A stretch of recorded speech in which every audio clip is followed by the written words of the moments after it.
নমস্কার বন্ধুরা, মমস ম্যাজিকে আপনাদের সকলকে স্বাগত জানাই। আজকে আমি তৈরি করব সর্ষে পোস্ত পাবদা। তো চলুন শুরু করা যাক। সর্ষে পোস্ত পাবদার জন্য আমি এখানে নিয়েছি পাবদা মাছ। পাবদা মাছগুলোকে ভালো করে কেটে ধুয়ে পরিষ্কার করে তাতে নুন হলুদ মাখিয়ে নেব।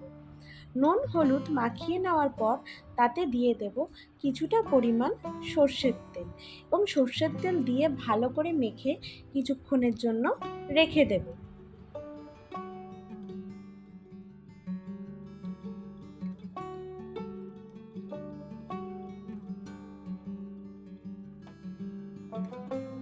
এবার একটা কড়াইতে পরিমাণ মতন সর্ষের তেল দিয়ে, এবং তেলটা যখন অত্যন্ত গরম হয়ে যাবে তখনই একে একে মাছগুলো দিয়ে আমি মাছগুলো ভেজে নেব। মাছগুলো এক পিঠ ভাজা হলে অপর পিঠ উল্টে দিয়ে দু পিঠ ভালোভাবে কড়া করে ভেজে নেব।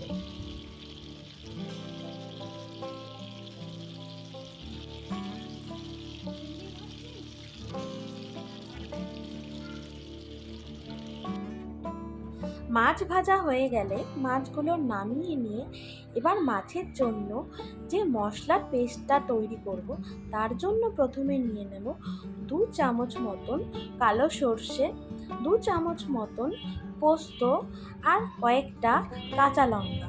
তাতে জল দিয়ে কিছুক্ষণের জন্য ভিজিয়ে রেখে সেই মশলাগুলো একসাথে পেস্ট করে নেব। এই সর্ষে পোস্ত কাঁচা লঙ্কার পেস্ট ছাড়াও আমি এখানে নিয়েছি টমেটো পেস্ট। এবার সেই একই তেলে আমি ফোড়ন হিসাবে দেব শুকনো লঙ্কা ও কালো জিরে, তার সাথে দিয়ে দেব টমেটো পেস্ট, এবং টমেটো পেস্টটা দিয়ে ভালো করে কষিয়ে নিই।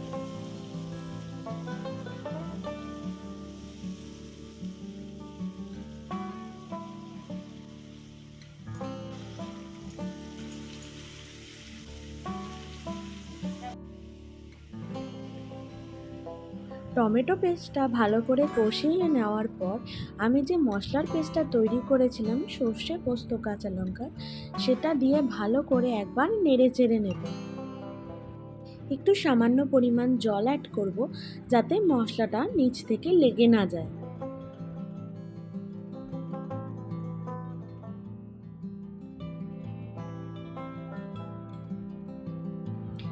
এবার হাফ চামচ মতন হলুদ গুঁড়ো ও স্বাদ অনুসারে লবণ এখানে দিয়ে দেব।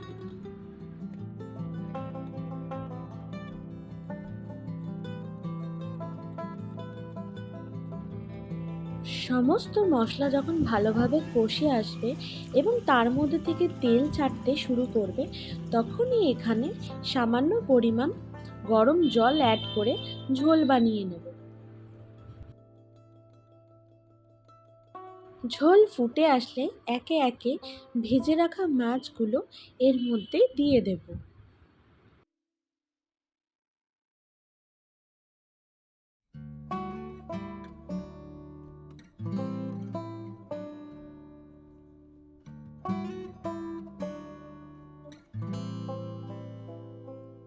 ঝোলের মধ্যে মাছগুলো অ্যাড করার পর 5 মিনিট মতন রান্না করে নেব।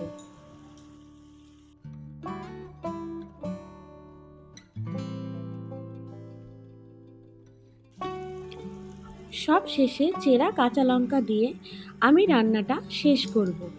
তো বন্ধুরা, আমার তৈরি সর্ষে পাবদা তোমাদের কেমন লাগলো কমেন্টে জানাতে ভুলো না। আর যদি ভালো লেগে থাকে তাহলে একটা লাইক ও আমার চ্যানেলটিকে সাবস্ক্রাইব করে দিও। ধন্যবাদ।